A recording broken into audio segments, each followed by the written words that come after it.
उत्तराखंड से एक बड़ी खबर सामने आई थी जिस पर लगातार अपडेट आ रहा है।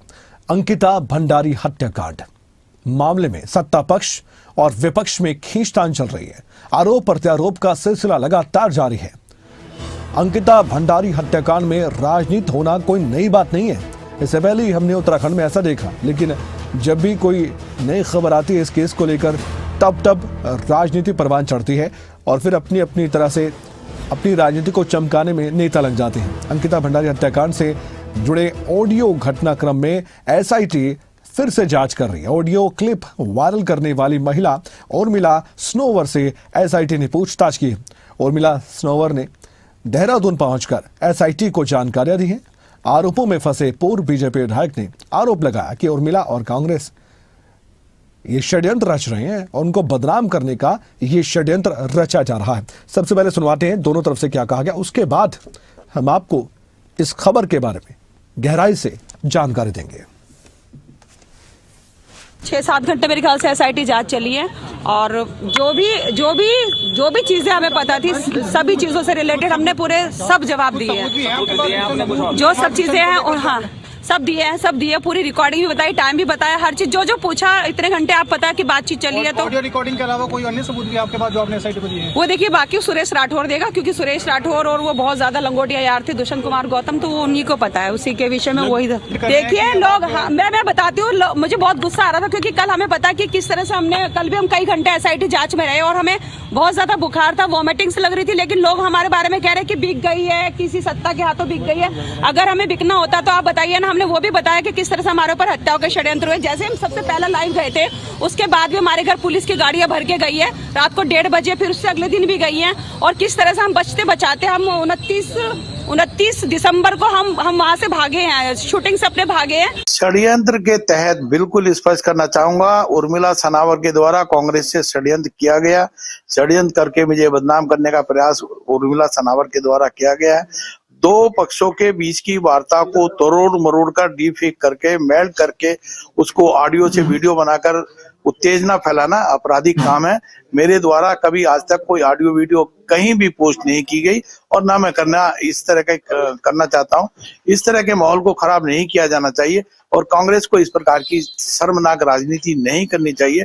अंकिता बिटिया हमारी भी बिटिया है, हम भी उसके प्रति उतना ही संवेदनशील हैं और न्यायालय से जिन लोगों को सजा मिल गई है वो सब लोग अपराधी उसके जेल के पीछे हैं। कोई इसके ऊपर अपना षड्यंत्र करे, हमारी उत्तराखंड की सरकार को अस्थिर करने का काम करे, तो ये नाकाम इरादे उनके कभी सफल नहीं होंगे। माननीय पुष्कर सिंह धामी जी के नेतृत्व के अंदर सरकार विकासशील है, आगे बढ़ रही है और वो अनेकों ऐसे काम कर रही है जो जनता जिसको पसंद कर रही है। तो इस तरह के कृत्यों से कुछ भी माहौल तो खराब करने का काम कर रहे हैं वो। जो भी वो मेरे से जांच पड़ताल करना चाहते हैं, मैं पूरी सत्य निष्ठा और ईमानदारी के साथ में उनको सहयोग प्रदान करते हुए उनकी सहायता करूंगा ताकि दूध का दूध पानी का पानी हो जाए। एसआईटी को आते ही लिख दिया था, पत्र लिख दिया था, मेरी पत्नी के द्वारा चला गया था और संभव से आज मुझे बुला सकते हैं।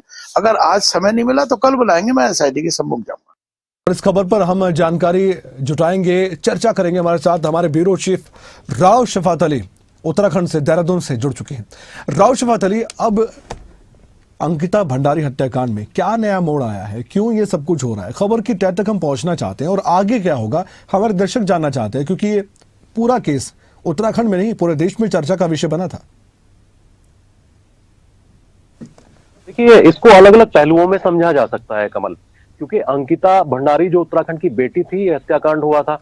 तो जिस वक्त ये हत्याकांड हुआ था तो राज्य सरकार ने कड़ा कदम उठाते हुए जो मुख्य आरोपी हैं उनको गिरफ्तार किया था। एसआईटी की जांच हुई थी, वो उम्र कैद की सजा भुगत रहे हैं। लेकिन अब एक लंबे अंतराल के बाद एक बार फिर से ये जो मुद्दा है, जनता सड़क पर उतरी है कि इस पूरे मामले की सीबीआई जांच हो। लेकिन इसका जो बेस है, जो इसका आधार है, वो ये है कि उर्मिला सनोवर जो अपने आप को एक अभिनेत्री बताती है और उन्होंने दावा किया था कि वो सुरेश राठौर की पत्नी है, जो भाजपा विधायक रहे हैं ज्वालापुर विधानसभा से। तो कुछ दिन ये जो इश्क की कहानी है, जब ये जंग में बदली तो उसके बाद जो नए नए घटनाक्रम है कमल, वो सामने आने लगे।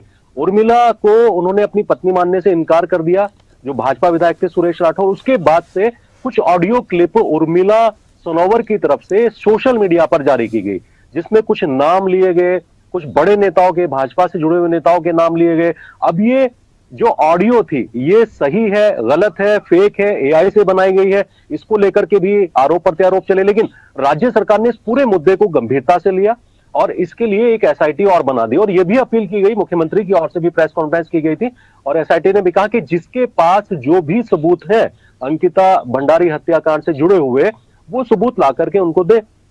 तो ये चलता रहा घटनाक्रम। लेकिन क्योंकि ये भ्रामक इस तरह के आरोप लगाए जा रहे थे, ऐसा कहना था बीजेपी के बड़े नेता का, तो उन्होंने भी मुकदमा दर्ज करा दिया।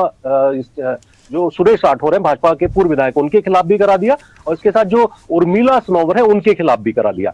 अब 8-9 दिन के गायब रहने के बाद उर्मिला सनोवर आती हैं 7 जनवरी को, तो वो अपना पक्ष रखती हैं और वो कहती हैं कि वो हर एक जांच के लिए तैयार है, एसआईटी जो उनसे पूछना चाहती है उसके लिए तैयार है। तो एसआईटी ने उनसे पूछताछ की और आधिकारिक सूत्रों से तो ये जानकारी नहीं, लेकिन हाँ इतना जरूर कह सकते हैं कि इतनी जानकारी लगी कि कुछ साक्ष्य एसआईटी ने, जो डिजिटल साक्ष्य हैं, वो एकत्रित किए हैं, वो इकट्ठा किए। उर्मिला सनोवर ने जिस तरह की ऑडियो अपने फेसबुक पेज पर, सोशल मीडिया पर जारी की थी, वो तमाम जो ऑडियो है या वीडियो है वो तमाम एसआईटी ने अपने कब्जे में ली है। अब उसके बाद क्योंकि उनके ऊपर केस ज्वालापुर हरिद्वार में भी थे, तो वो सहयोग के लिए वहां पर भी पहुंची थी। तो ये पहलू तो ये हुआ कि क्या ये सच है, झूठ है, एआई है, ये तो जांच का विषय है। एसआईटी इसकी जांच करेगी कि उन ऑडियो में और वीडियो में कितनी सत्यता है, क्या जो नाम लिए जा रहे हैं वाकई में वो सही है। पहला पहलू ये। दूसरा पहलू इस पर जिक्र करते हैं कि राजनीति को लेकर के, क्योंकि सत्ता पक्ष आरोप लगा रहा है कि विपक्ष इस पूरे मुद्दे पर एक षड्यंत्र रच रहा है। और उर्मिला सनोवर, क्योंकि सुरेश राठौर ने भी उर्मिला पर आरोप लगाया कि वो कांग्रेस के साथ मिलकर के षड्यंत्र कर रही है, और कांग्रेस और उर्मिला ने दोनों ने षड्यंत्र करके ये एक अंकिता हत्याकांड को लेकर के बड़ा मुद्दा बनाया है। तो दूसरा पहलू है कि क्या वाकई में विपक्ष इस पर राजनीति कर रहा है। और तीसरा ये, क्योंकि राज्य सरकार पूरी तरह से गंभीर है और राज्य सरकार चाहती है कि निष्पक्ष जांच हो। मुख्यमंत्री पहले ही कह चुके हैं कि कोई भी इस पूरे मामले में अगर लिप्त पाया जाता है, तो वो चाहे कितना भी बड़ा ताकतवर नेता हो या कोई भी हो, उसको बख्शा नहीं जाएगा। ये खुद मुख्यमंत्री कह चुके हैं। तो अलग अलग पहलुओं पर अलग अलग तरीके से अगर देखा जाए तो ये तमाम चर्चाएं इस वक्त उत्तराखंड में है। लेकिन इससे अलग, सबसे अलग कमल यह है कि उत्तराखंड की जो जनता है वो सड़कों पर है इस वक्त और सीबीआई जांच की मांग कर रही है। हालांकि राज्य सरकार यह स्पष्ट कर चुकी है कि वो हर जांच के लिए तैयार है, लेकिन ऐसा ना हो कि क्योंकि निष्पक्ष जांच चाहती है राज्य सरकार, कोई जो दोषी है उसको बख्शा नहीं जाएगा और जो दोषी नहीं है ऐसा ना हो कि उसके खिलाफ कोई कार्रवाई हो। तो ये तमाम पहलुओं पर इस वक्त राज्य में हड़कंप है। अलग अलग जगह धरना प्रदर्शन चल रहे हैं। विपक्ष भी इस मुद्दे को उठा रहा है। जनता चाहती है कि सीबीआई जांच हो, विपक्ष भी कहती है कि सीबीआई जांच हो, लेकिन अभी क्योंकि एसआईटी बना दी गई है, एसआईटी इन सभी पहलुओं की जांच कर रही है। अब जांच के बाद क्या निकल करके आता है, इसका थोड़ा सा इंतजार करना पड़ेगा। अब राव शौकत अली, देखा जाए तो इस मामले में सबसे अहम बात आने वाले वक्त में क्या होने वाली, किस बात का हमें ज्यादा इंतजार है जिसके बाद जो भी कंफ्यूजन है वो दूर हो जाए और दूध का दूध पानी का पानी हो जाए, जैसे कि नेता कह रहे हैं इस बात को? देखिए, क्योंकि अभी जो ऑडियो रिलीज किए थे उर्मिला सनोवर ने अपने जो सोशल मीडिया पेज से, उन्होंने खुद लाइव आकर के जो ऑडियो दिखाए हैं, जो ऑडियो सुने गए हैं उत्तराखंड में, उनमें कुछ नामों की चर्चा थी। तो अब ये फॉरेंसिक जांच होगी इसकी कि ऑडियो की जो क्लिप है क्या वो ओरिजिनल है, क्योंकि एसआईटी ने वो ऑडियो संभवतः जब पूछताछ हुई होगी उर्मिला सनोवर से तो उनसे वो ऑडियो क्लिप लिए होंगे। क्या उनसे कोई छेड़छाड़ तो नहीं की गई है उन ऑडियो से, क्या वाकई में जो नाम ले जा रहे हैं वो सही है, ये तो एक जांच का विषय है। और एसआईटी ने क्योंकि ये साक्ष्य लिए हैं तो अब इनकी जांच होगी, फोरेंसिक जांच होगी, उसके बाद पता चल पाएगा कि उनकी सत्यता क्या है।